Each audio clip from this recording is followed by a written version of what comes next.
Nilsagar express ট্রেনটি সান্তাহার পার হয়ে যে দুর্ঘটনায় কবলিত হয়েছে।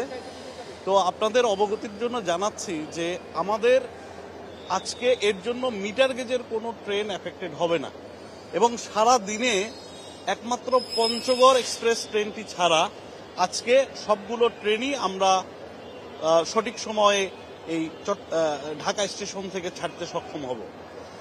আর আপনাদের অবগতির জন্য আরও জানাচ্ছি যে শুধুমাত্র ডিসরাপশনটা হয়েছে পার্বতীপুর সান্তাহারের মধ্যে। যে ট্রেনগুলো লালমনিরহাটে যাবে এবং রংপুরে যাবে সেগুলোতে কোনো সমস্যা নেই।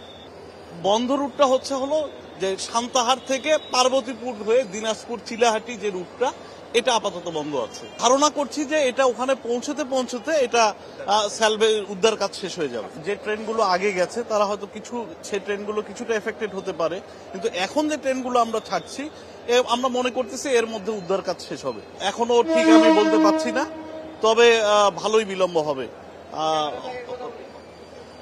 5 ঘন্টার কম না, 5-6 ঘন্টার কম না।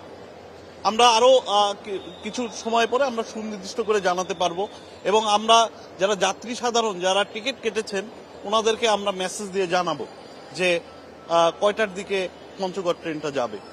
আর আগামীকাল যে ট্রেনগুলো ছাড়বে ঢাকা থেকে এবং যে ট্রেনগুলো এফেক্টেড হবে সেগুলোও আমরা রাত্রের মধ্যেই মেসেজ দিয়ে জানিয়ে দেব যে কোন ট্রেনগুলো কখন কোন ট্রেন ছাড়বে।